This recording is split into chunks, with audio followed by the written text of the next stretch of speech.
Hi, everyone. Welcome back to our Dementia Journey podcast. Today, I'm really excited to introduce Becky Clark, who is the Day Program Manager at McCormick Dementia Services. And today, we're here to discuss the role of recreation therapy. Our aim is to explore how it enriches lives and enhances care, and how it also supports the lives of caregivers. So, Becky, welcome to our podcast. Yeah, Thank you for joining us. Here. Yeah, very good.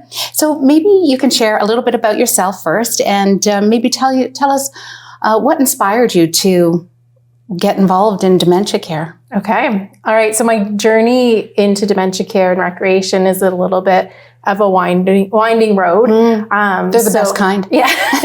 And it's interesting because I was just part of a speaker panel talking to students about professions and, kind of our career path. And it's a very windy road. And some of the others could relate to that. So I actually started here at McCormick as a physiotherapy contract staff. So I actually didn't start with McCormick Care Group, but I was a contract staff.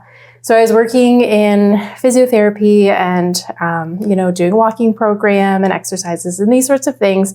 And what I kept realizing is that there's more of me to give, right? And the value of my visits with the residents in the home was far beyond the physiotherapy. It was all about the relationship. Right. So after a couple of years in the physiotherapy world, a recreation opportunity came about in the home, and I was able to secure that position. So casual recreation, and then the story continues, and eventually I made my way over to the day program in a full-time recreation role, and then into the day program manager role. So I think it's really interesting when we start our careers, we think we're heading one direction, but we don't even really know what we want. And it's just different opportunities that come up and kind of lead us here. And we find our passion. I want to sidebar on that just for a small moment, because I think that's really an important component. And so, society today, we're so focused on what are you going to be when you grow up? What are you going to go to school for? Where are you going to get your first job? What does that look like? And the truth is you don't have to have it all figured out. In fact, that kind of winding journey is more than half the fun of it. Right. Yeah. And what you learn about yourself, what you learn from others, and then learning you can give back more of yourself. Wow. Yeah, exactly. I feel like we don't even know what's out there, right? I feel like graduate university, and to be honest, the job, the opportunity was here, and I thought, I don't even really like old people, right? And this is just an opportunity, and I'll start here and get my feet wet. And I thought that I wanted to do physiotherapy with children. But now, going on 19 years later, and I just feel like you don't look old enough for that. Like, where else would I be, and what other population would I be working with? And just working with this huge interdisciplinary team. Like I said, all the opportunities just builds us up and, leads us on these different journeys. And I think it's better to not know really where you're headed. And, just kind of, keep moving with it. Keep on moving. Yeah. So now, how long have you been the day program manager? So it's been 3 years now in the day program manager role, which is... Sounds like you started right in the middle of COVID. Yeah. Yeah. So, I think we were probably maybe 6 months or so into COVID. So pretty early on in that. So navigating those kind of rough waters. Yeah. Yeah, they were interesting times, but, without getting into, well, maybe we will end up getting into it, but I think specifically Dementia Services was so innovative in their thinking around, if we can't bring people here, how can we connect with people? Right. And the team really pulled together, and I don't know, we might be touching on that as we go along. So I'm thinking about, recreation therapy, and maybe just if you can give us some highlights, and maybe even some examples of how recreation therapy really impacts people's lives. Yeah, I think the day program is a really unique space. So I've worked both in long-term care and in the day program. And the day program is unique because it's really recreation, social focused, right? Where working in long-term care traditionally has been very medical, nursing focused, and recreation was maybe secondary to some of the needs. And you come to the day program, and the interdisciplinary team is it's what makes it the day program, but that it's recreation focused is really unique. So, maybe I'm just thinking about that interdisciplinary team. Maybe can you just give us an idea of who's part of that? Yeah. So from the moment the clients, start on their day program journey, so they're involved with our social workers, our RPNs and PSWs, so the nursing team, the recreation staff, administrative staff, managers. So all of those team members bring something different to the client and the caregiver experience, but really working closely together to help each other meet, one another's needs and help the client and caregiver journey through the program. But really, when the clients walk through the doors, we want to focus on their strengths. Right. So we're not so focused on, kind of the impact of their dementia. It's in the back of our minds. Of course, all of our planning is really related to the different symptoms that they're experiencing, and maybe some are just age-related through mobility or vision or whatever it may be. But really welcoming those people in just the warmest environment, right? We want people to come to the club, as we call it, because everybody wants to belong to a club, right? Like you don't want to come to a day program because you have to. You want to join a club because you want to be there. So really just making it a social place to be. And then while they're there, diving into the recreation. And I know we've spoken a few times about the idea from that club perspective, and well, I just love it because as I keep having conversations with people, what keeps coming up is this idea of family, of being relationship driven, of really focusing on those relationship spaces to really connect and help people. But it's not just relationships with staff. But it's also with each other, like a client to a client. Right. Maybe can you elaborate a little bit on how that kind of connects? Yeah. So I think everything in the day program is very strategic, right? Like we are, really privileged to have our 3 separate program rooms so that we can really, assign clients to a program room that best suits their needs, whether that's socially, physically, whatever their needs may be. Yeah. So through that, again, we can kind of narrow in a little bit closer and say, like, these few clients have similar interests and pair them together, or this person's really outgoing and he's great to welcome clients who are here for their trial day and, make them feel really warm and welcome. So, so those relationships, client to client, definitely matter. And then they look forward to seeing each other and building rapport.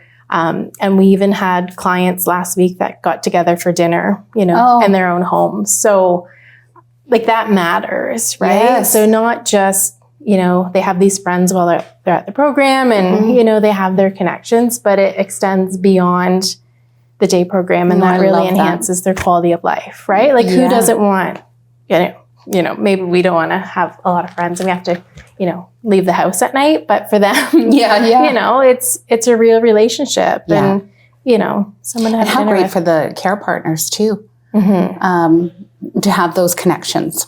Yeah. And I think a lot of those more care partner relationships happen through being involved in the education series and support groups. But sometimes it just happens at drop off too, right? And saying, oh, you're so-and-so spouse. And, and then they end up being friends too, which helps them, reduce social isolation and, just kind of journey together. Anyway, I think, I'm sure, as people go home, they probably talk about my friend so-and-so. And so when they get a chance to meet the partner or that person, that's got to be a special moment. Yeah. And sometimes people ask, like, is so-and-so real? Like, they're not sure, which is like reality and which may be some, patching together of certain memories. So we obviously have to protect confidentiality, but we can, say, that's a real thing that happened today, or, things like that. But we do have clients who exchange, now they're coming with their own cell phones, devices, and they'll exchange numbers or email addresses. And that's got to be something new. It's very new. Yeah. Yeah. And there's some pros and cons. But definitely from the recreation perspective, it's one of those things that we just have to keep rolling with and figuring out how do we adjust to this new demographic, and how do we incorporate maybe that into programming. Yeah. And it's even those clients having those tech skills, right? So we have some clients who are solving some tech problems for us, right? So if our sound system goes down, like we had a client bring in a Bluetooth speaker and paired his phone with the speaker so that we could use his phone for a microphone. Wow. Right? Oh, yeah. So there's lots of things that are happening in there. That's really remarkable. And I think so. This is the other piece about, understanding people and meeting them for exactly who they are in that moment. And then benefiting from the skill sets of these individuals. Yeah. And I definitely wanted to talk about that. That's so a big part of our philosophy in the day program is, like I said, looking at the client's strengths. So, and we take a lot of time getting to know their social background, their family dynamics, what do they do for work? What were their hobbies? And sometimes the care partner think like, well, they can't do that anymore. Or they haven't done that for years. Yeah. But there may be components of that, certain skills or interests or something they may have that we can adapt our programming or whatever it is. And then they can demonstrate that skill it sounds very customized to them. Right. Yeah. So, the day program's getting bigger than it was when we were in our pandemic times, but still finding those opportunities to, try to find this client's, niche area, their moment to shine. Some clients like having a bit of a role, a bit of more of a leadership role, where others are happy to sit back and, take it all in, or others are happy to criticize those who take the leadership role. But definitely all types, like always. Right. Yeah. But definitely the staff are just, like I said, taking in all that information and trying to find, a good fit for, So clients running little programs sometimes or, keeping score for us if math is their thing. And so I was going to ask you what maybe for people who don't know, I've talked to many individuals who say, I love the day program. I have no idea what goes on back there, but I love it. Yeah. And so maybe can you fill in some of those blanks? Sure. Yeah. So we actually did a webinar a couple of months ago because it's probably our number one asked question. Like, what happens at the club? So we always just say, what happens at the club stays at the club. You don't need to know, but everything's no gambling, good. Right? Well, no, with real currency. Yeah. But every day, like I said, everything's very strategic with our 3 separate program rooms. We have recreation staff in each of those program rooms. We know who's coming. So recreation staff are doing a lot of work in preparation for those clients coming. And really every day there's kind of a similar flow, but every day could be different too. Right. So caregivers or care partners are often asking for a calendar, and it's just not something that we provide because, there could be, 20 different activities that happen in a day. Right. But generally, there's a focus on physical activities. So whether it's a seated exercise program, playing the Xbox bowling, other active games, mini putt, modifying activities to get people up and moving. I love the bowling games. Oh yeah. I just saying the Xbox bowling is super fun. Yeah. And, it creates teams and, a little bit of healthy competition and cheering one another on, those sorts of things. There's always obviously a cognitive component. So there may be trivia or, name that tune, those sorts of things. Table games, things to work on dexterity. And again, all the activities depend on the program room and are adapted to really meet their needs. Our one program room called Hampton is for clients who are more progressed in their dementia journey. And that room is more unstructured program, whereas Ivy, our big room, would be more structured, we're going to do exercises and then this and then this. But Hampton is really kind of free flowing and more independent activities, more of a sensory environment. So I know I've been in a couple of times before, and I see lots of laundry around. I was a little bit surprised the first time, but I think they love that. Yeah, there are some clients who definitely enjoy doing those household type tasks, and that's within their skill set.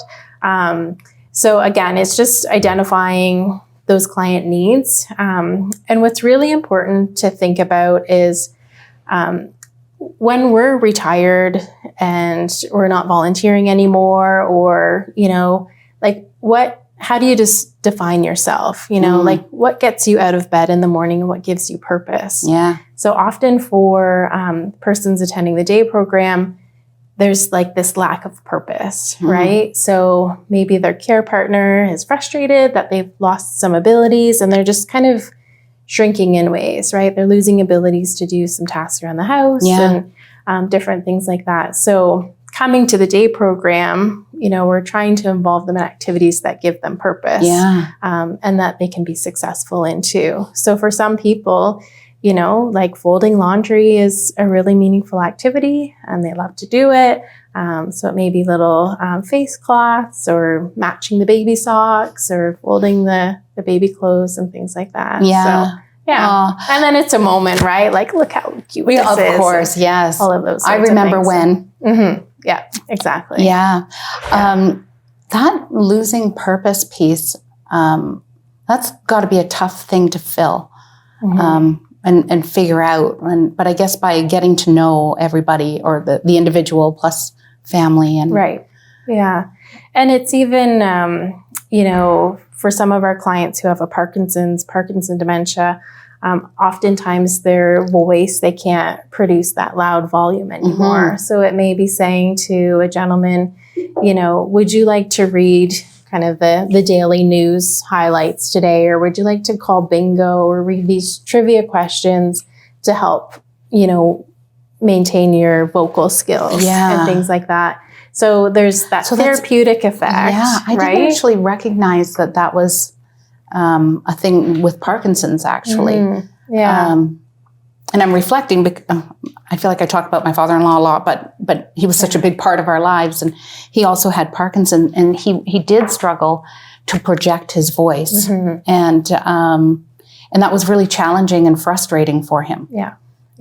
So fascinating. I learn something new every time. Little activities that can be a therapy in ways, but also providing purpose. So you feel proud, like I was able to contribute to this activity today, right?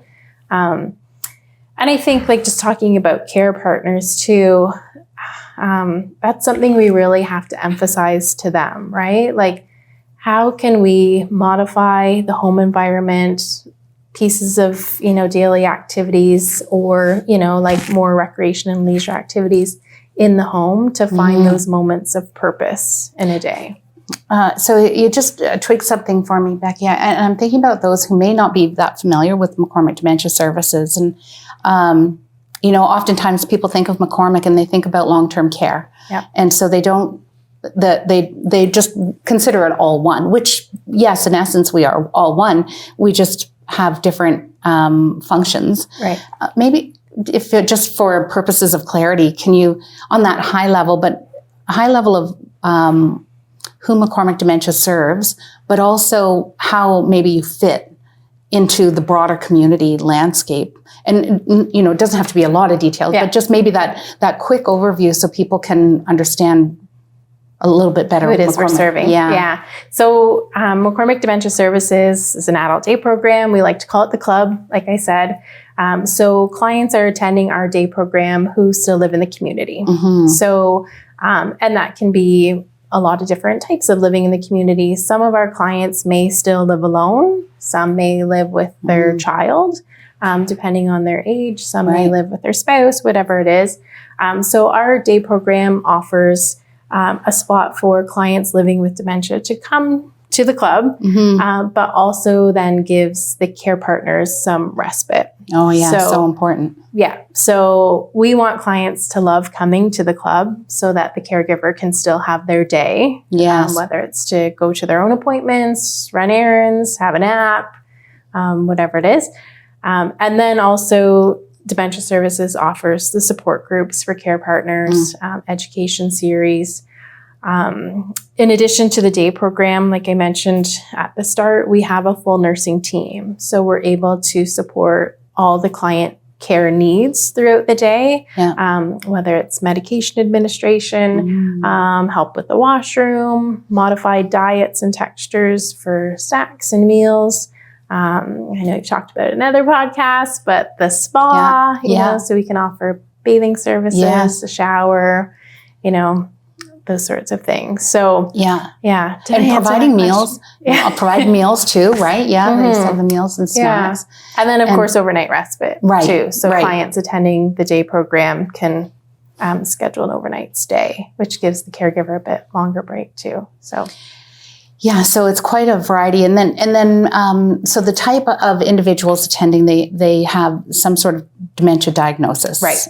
Yes, and then in terms of working with other organizations, would you say does it? We're all just partners in this space, trying to serve as many people as we can, right? Or is there a progression of who attends the day program here? Yeah, I would say a lot of people know about us. So our wait list is quite long, but there are other day programs in the community and other services. So if clients have been attending maybe the Alzheimer's Society social program, we do have a bit of a transition plan to have them eventually join the day program. Care partners often have the goal of having their clients join the day program to offer more of those services like the bathing, the overnight respite. So we do work really strategically with other community partners. And just helping everyone feel supported throughout the changes that may come. Right. Yeah. So the individuals that would come to the day program, they're all, as you mentioned earlier, at different levels, and so you kind of group them into two abilities, and then. So what kind of programs and activities do you do? I didn't ever answer that. Right? Okay. So, and I think it's important to talk specifically about a lot of the programs that the foundation funds. Yes, please. Okay. So, there's the typical activities that you would probably expect. Like we talked about exercises and trivia and bingo. Like we'll probably never really fully get away from bingo, and sensory activities. But then, the foundation funds all of the extras. So I think that's where we differ from long-term care too, is that we aren't really funded in a big way. Like we don't have a big envelope from, community support services for recreation. So I think I did the math one day and it was like, so my monthly recreation budget would equate to about 5 cents of program supply per client per day. So what can you do for 5 cents? Like you can't even have bubble gum as a prize for a game or anything like that. There's no more penny Andy. No, any penny candy anymore. I mean, So even the dollar store is like $2 or $3 store. Exactly. Yeah. So basically, so recreation has always been very resourceful and working on shoestring budgets and providing really meaningful activities and experiences. But the foundation allows us to up-level the experience. So all of our musical entertainment is provided through the foundation. And so we average about 2 musical entertainers per week right now. And then our whole garden is funded through the foundation. So every plant, every bit of mulch, the shed that's back there, those things. Other activities, like if we have paid pet visits, we had alpacas last summer. So just some of those more enhanced, unique experiences. I think about the music and, I've experienced, some of the music that takes place in McCormick Home. And then I listen to some of the music, although it's changing in McCormick Home as well. But then I listen to the music in the day program and I'm thinking, It feels like stuff I listen to. Yeah. Yeah. So I have to say, Heidi, one of our recreation specialists, one of her additional roles is she's our entertainment liaison. So she books all of our entertainers and, tries to create this balance. But she's constantly looking for new entertainers. And again, talking about that evolution of the day program. So when I started, in long-term care, it was wartime sing-along, and those sorts of things. But our demographic is changing. So we want the day program to change with our clients. Right. So hopefully, continuing to attract more entertainers that play some of the, current easy listening or, some of the 70s rock or whatever it is. So, so Heidi does a great job finding those things. But the caregivers, care partners, they often, those are the things they're looking for in a day. Was there music today? So they're always looking for a little tip to engage their person in some conversation. Right. A lot of our clients, when they leave, might not be able to say exactly what they did in a day. So if a caregiver said, I heard that there was going to be music today, and, then the caregiver or the client may, agree or disagree that there was music, or we can often see the energy of the clients leaving and know if we had musical entertainment that day. Oh, interesting. Or if, it was other things. So, so those are some of the things the foundation funds and what makes the day program a little bit more lively and enhanced. I was thinking about the garden too, and it really is a beautiful space back there. And I, in the warmer weather, obviously I see, lots of activities taking place in a variety of different places. So, and different activities. And it's so nice to see that big space that back there, and every corner gets used. Yeah, it's definitely, again, it's one of those like luxury type spaces compared to other day programs that we've visited, or anyone that comes to visit. They're in awe of our space. So we definitely are very lucky here. And again, the recreation staff are using it in a lot of different ways to really meet the client's needs. So other clients are actually, doing the watering or the weeding or those, activities that they've always enjoyed. Yes. Or again, back to that purpose. Yeah. Yeah. Or we have clients that roll up their pant legs and they're, soaking up the sun. And well, that's purposeful too. Yeah. Yeah. And bringing entertainment outside, like ice cream and just all those special things just to make it, a little extra that day. So I was thinking about, the awareness and some of the misconceptions of dementia. And, you're painting a picture here of, normal people, like, and I use the word normal for whatever normal actually is, but, to bringing skill sets like technology support and these kind of abilities, it's really remarkable. And again, I think that just speaks to that purpose piece. I think that's really... I think our recreation team, I think it's important to note that all of our recreation staff are trained, educated recreation professionals. And one of the misconceptions is that recreation is easy. Anybody can do it. They're just having fun. And that's a compliment in ways, because I feel like the staff really make things look easy at times. But there is, strategy behind everything that they do, right? So knowing, not all clients have a memory impairment. So not all types of dementia have a memory impairment, right? So a program that you're going to do with this group needs to be a little bit different than, some other groups. Right. So recreation not only have that knowledge, but those skills to provide the most appropriate program. And just like changing on a dime, right? So it's like, that's another reason we don't really provide calendars, because we have this, and this planned, but he doesn't show up, which we were kind of counting on him for this or whatever it is. So, in a moment, you're changing to the next thing and the next thing. And I think a lot of our new staff and students watch the team in awe because they just like seamlessly transition to a new activity and, you know, like they're smooth operators. Like they're you know, pretty flawless. So that sounds like a combination of a learned skill and also a personality type who is super flexible and just going to go with the flow, but then to have the skill set to be able to identify it before it turns into something else. Right. And having eyes in the back of your head, right? Because we're monitoring for safety and, you know, like client satisfaction and all of these sorts of things. Like there's a lot going on.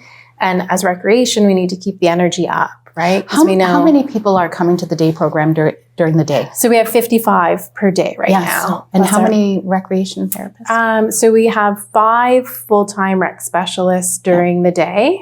And then we have 1 rec specialist who works every evening. So we have recreation in the building from 8:15 in the morning to 8:30 in the evening. Wow. To ensure that there's opportunities for activity or whatever the needs may be. Obviously, with times of day and energy, the programming changes quite a bit into the evening. It might be more calming, quieter activities or, you know, Scrabble or card games, those sorts of things. But we do have staff here for 12 hours of programming 7 days a week.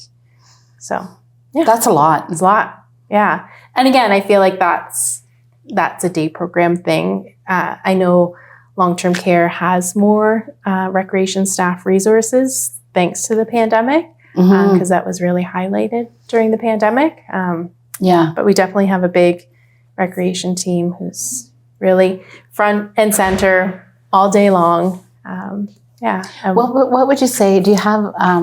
Can you share any stories of like success stories of what it looks like for the recreation team? And I don't even know what that could look like. But just, you know, some of the heartfelt stories that you've heard come back to you. Yeah. I could probably sit here and talk for days about, you know, experiences and memories and, praising staff. I think the pandemic was a massive opportunity for us. So really, thanks. Yeah. Let's go back to that. To really look at, how we were doing things and how we needed to change things. Recreation had to really innovate to provide programs safely. Like there's staff who did physically distanced euchre, you know, like they're like runners. Physically in the space. Physically running to, you know, play the hands for people and those sorts of things. So the pandemic created opportunities as well as a lot of other challenges. And it really highlighted the profession of recreation in a really positive way. So we created kits and we sent those home, thinking that maybe care partners would try to engage their person in activities. And a lot of care partners, they just ended up throwing that package in the closet because they couldn't get their person to engage. Oh, interesting. Yeah, and then when we created Zoom recreation programs, it was a really informal way for us to teach care partners, you know, just to kind of dump some of that knowledge really discreetly, you know, how we pose questions, how we cue clients to get certain answers and those sorts of things. So doing that really informal educating with the care partners to really help them. Yeah, so I think about those kits and I would imagine that if I remember correctly, they were customized to the individual based on what you knew the individual liked to do while they were here. So what a fascinating thing to learn that perhaps that wasn't working at home. Yeah, and it makes sense, right? Like the relationship we have with clients is very different than, you know, I think even in my own house, like, can I get my spouse to do something that I think would be good for him? No. Right? Like, it's just not how that dynamic works, right? So it was eventually eventually teaching the clients, it's our energy. So you're really stressed right now and you really want this to happen because then you're thinking about the 10 other things you need to do. They're very perceptive to that, right? So, even teaching them how to set up the space. And we created videos. And since then, the foundation supported us to do professional videos, again, to keep the outreach happening. So it's not support just for the people we're currently serving, but it's spreading out to who knows who accesses these videos around the world, right? To share that expertise. Yeah, I've had conversations with a variety of individuals across, even globally, who say, "Oh, you do this. Well, where can I get support? Where can I get resources? May not be me, but it could be a friend. It could be another family member, whatever the case may be." Everybody is looking for something. And there's no singular thing that works for anyone. And I think that's probably highlighted through the recreation that you plan in the day program, because like you said, you could have that plan, but no, it's all got to change in this moment. Yeah. At any rate, so having those resources available in that online space, I think is really beneficial for many people. Definitely. And even for new staff or students, we always encourage them, go check out the website, right? Like I've talked about how great our team is. We have a lot of experience in our recreation team. We kind of talked about it already, that a lot of those skills are learned with time and learned from one another. And, it takes time to build those up, but you might as well use some tools that exist too. And, kind of hit fast forward on your learning. So did you find things changed when you started to do that informal kind of training, if you will, for care partners to engage in the recreation? Yeah. And then it led to other opportunities, right? Like creating support groups for activities and those sorts of things. And I think it just gave us more confidence to be more direct with caregivers to say, like, try this instead of this. Right. And we got a lot of great feedback from care partners that, like, I access this on the website and now I provide that to him while I'm doing dishes, and lots of successes. So definitely things changed. But it was definitely one of those, it was an opportunity for us. Yeah, you just had me thinking about the fact that, so how frequently do individuals come to the club? Yeah, so most of our clients attend 2 days a week right now. Yeah. Often they start with everyone starts with 1 day scheduled per week, and eventually they want more, so they come up to 2 days per week. Yeah. So pre-pandemic, a lot of clients eventually came 7 days a week, which was quite a different respite opportunity for them. But but 2 days a week. And I guess I never really answered the question about, like, can you share some personal stories? Oh, yeah, and things sorry. like that. Thank you. I feel like we're all over the place. So hopefully people are following along. But those little stories, like, we come to the club 2 days a week, like Monday, Wednesday. Yeah. Well, Bob's like out waiting for the bus on Tuesday because he just really wants to come to the club, but it's not his day, right? So it may not be that that person could really share what they love about the program, but obviously he really likes to go to the program if he's, waiting to come on a non-club day. And other things caregivers always say, like, when we describe what they're engaged in at the program and, that they're not sleeping all day and those sorts of things, the care partner will say, well, like, that's not who I have at home, right? Like, there's just such a different atmosphere in the way the clients are engaged that care partners are often shocked. They're like, he did what? Like, in a positive way, or I can't believe you got him to do that, those sorts of things.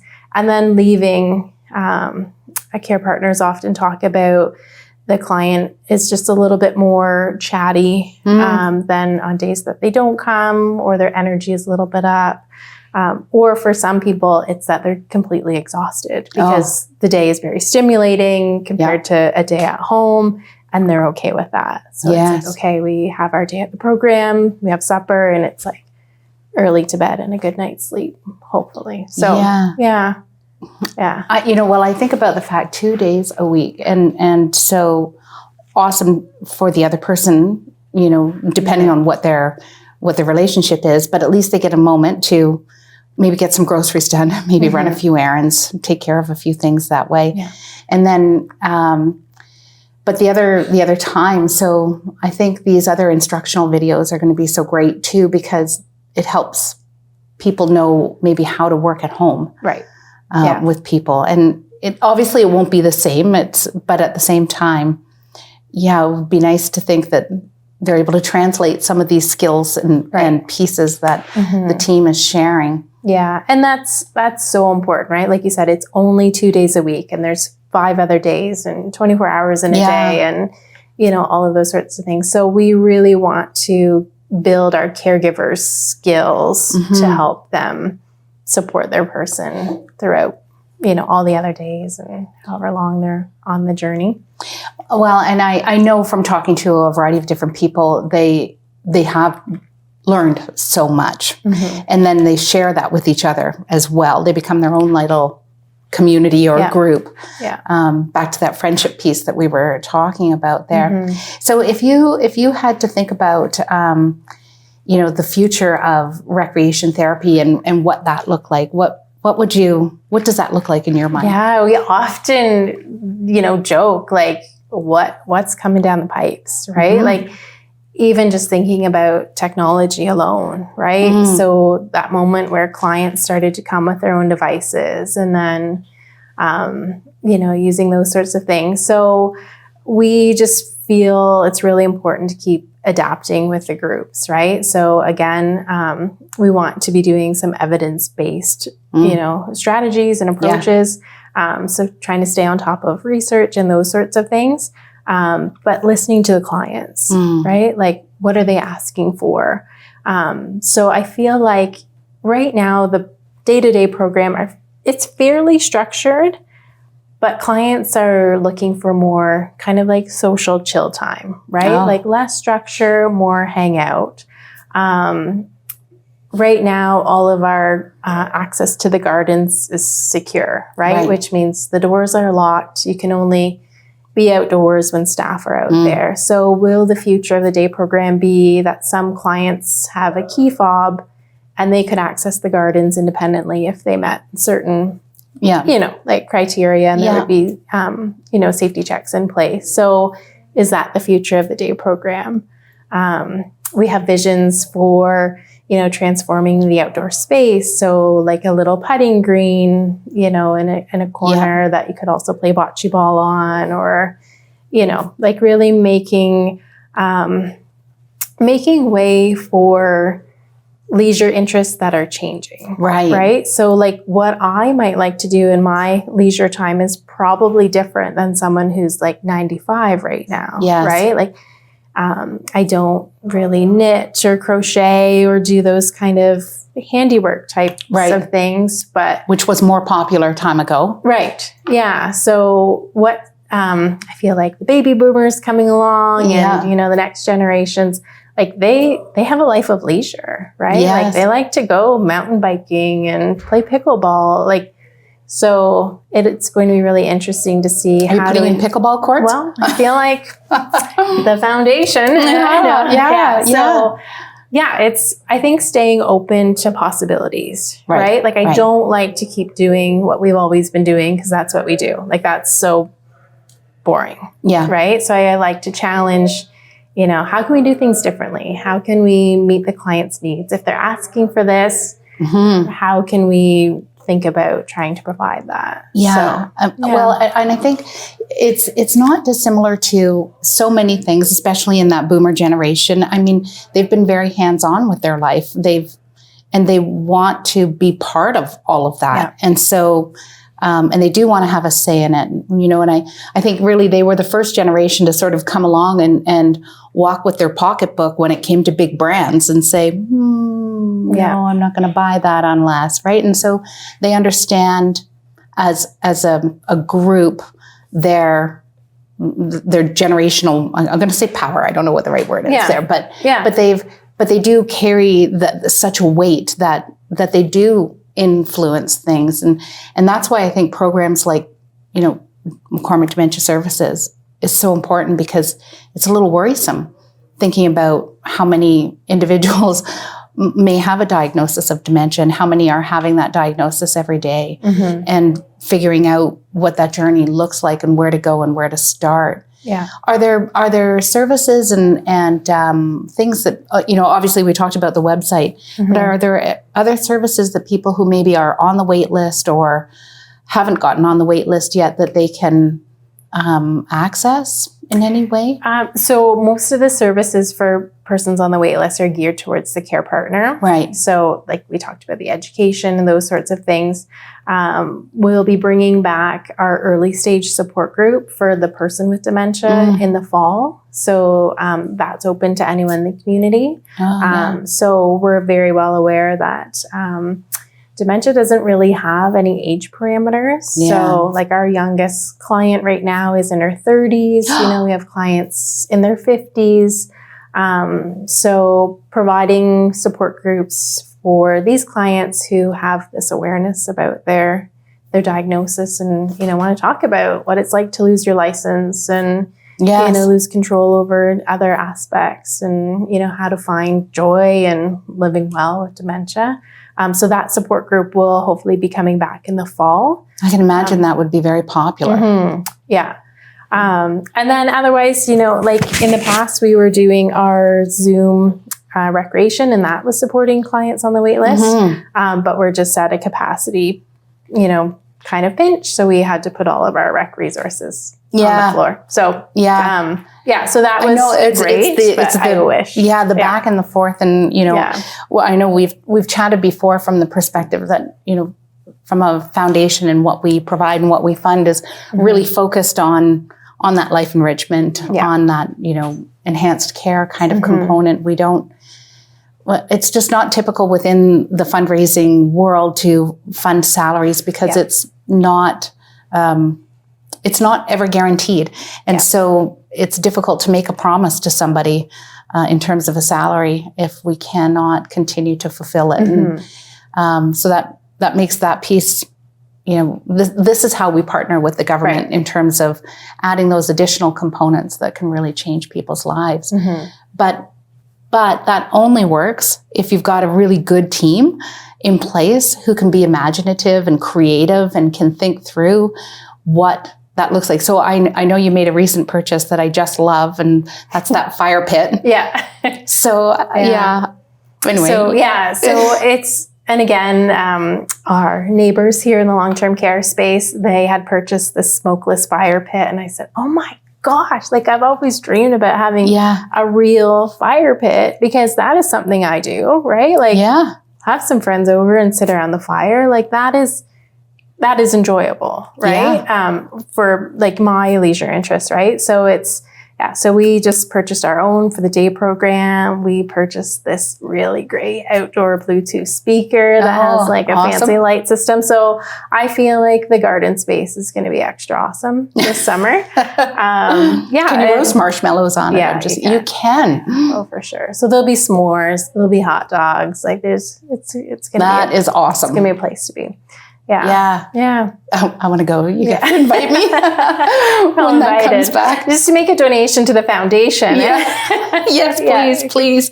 I mean, at the end of the day, well, I guess maybe we should just touch a little bit on subsidy because it is one of the other things that we do fund. And maybe you can share a little bit about what that looks like. Definitely. So there is a cost to attend the day program. There's a daily fee and then the busing fee for those that use that.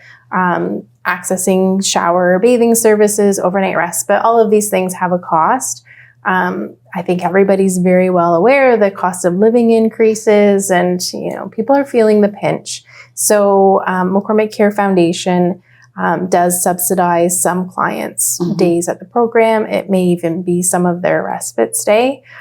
So our current director, Karen, just really feels clients or care partners shouldn't have to decide, like, are we buying gas this week? Or are we, maybe scaling back day program days? So the foundation is able to cover the cost of some clients attending the program, which makes all the difference for them. I can't imagine having to make really tough choices like that. And I think Karen shared recently that, some individuals, the only time they have a bath is when they come. And I think to myself, and because, for those that maybe don't understand, it's not as easy as it sounds or what it used to be. And so having that professional support to really make things happen in those ways, it's... Yeah, like you're getting bang for your buck when you're coming to the day program, for sure. Yeah. And definitely the foundation helps us stretch all of our dollars and even the care partners' dollars to access.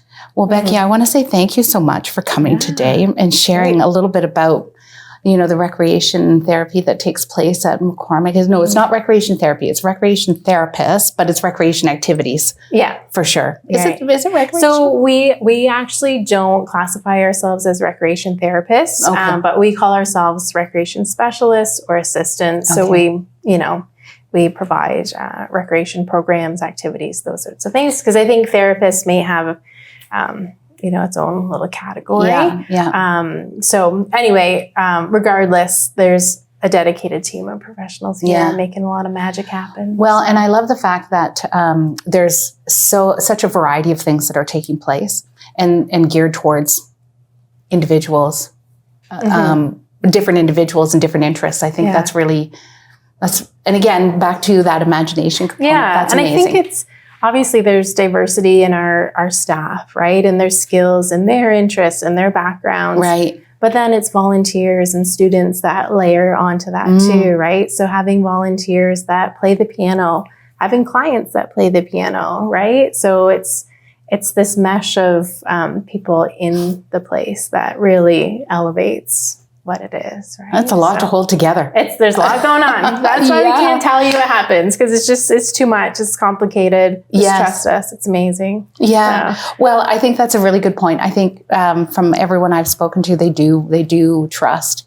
what people are doing, and they I've heard people say, "Oh, I love so and so," or "I love such and such," and people glow about the care and the staff, and anyway, so go ahead.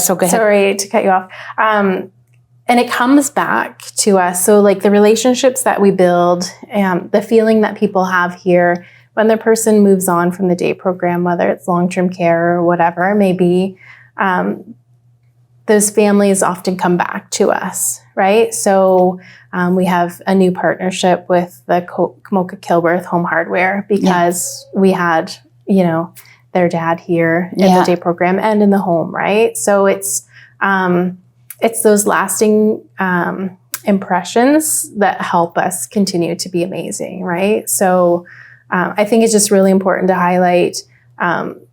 We have a lot of people that really care about what we're doing here, and they want to continue to see it grow. So it's local businesses, providing resources, flower workshops, like all those different things. Again, just help stretch things further. But it's because someone they had, came to the program or lived here, and they want to give back. So we're always, trying to massage some of those relationships to make them really mutually beneficial, and just making it all happen. So before we wrap up, is there anything we didn't talk about that you wanted to make mention? Oh my gosh. Well, I think it's so important to really acknowledge, honestly, like all the extras that we can provide in the day program are through the foundation, right? So even when we walk around providing tours, like we can point out a lot of things. And one of our guiding principles is accountability. And I promise, like every dollar that is raised, we want to make sure those donor dollars are really spent wisely. So, when it comes to booking entertainment, we want the best, right? So I just want to thank you for helping our day program team, especially the recreation, be able to really amplify what it is that they do and the client and care partners experience. And we love partnering with you guys. You're always accommodating and helpful and insightful, all of those. So I appreciate that. But I really also appreciate you sharing what you just shared with donors too, because so they, we try to do our best to share with people what we do or where the money went or what it looked like, but I can't speak to the details of what you can, Right. because you're there so much. Yeah. And this is so helpful for people to hear the impact and the difference that it makes. Yeah. And how much wouldn't happen without Right. their support. Yeah, So, like we'd still find a way to do things like pretty Of good. course. Oh yeah, no, don't misinterpret. Yeah. But I just mean, it's someone going home, and then we can share a photo of like, today we had alpacas in, and they can see the smile on their face, and those We were all pretty jazzed too. Yeah, it was pretty cool. Yeah. So even like bringing in new opportunities like Tai Chi and maybe goat yoga, just some of those. That's awesome. What would we be looking for, when we're trying to have a good time? Yeah. Right. So it's all those sorts of things. So it's a beautiful partnership that we have. We're very fortunate to have McCormick Care Foundation.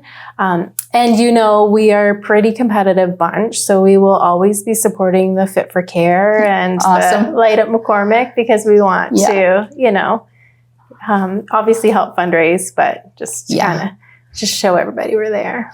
Yeah. Yeah. Well, I look forward to that. Yeah. Well, again, thank you, Becky, so much for coming and sharing with us all of this information and providing sort of that behind the scenes look at, the club. Mm-hmm. Mm-hmm. Yeah. And if anyone wants the full explanation of what really happens, there's a webinar called The Typical Day in the Day Program. It's on our McCormick Care YouTube page and the website. So, maybe we can provide a link for people on that. Mm-hmm. But, thank you, Becky. Thanks, Michelle. Thank you, everybody, for joining us again today. So, like we mentioned, check below for links to find some of these resources. And I just want to thank everyone for tuning in again, and stay tuned for more information.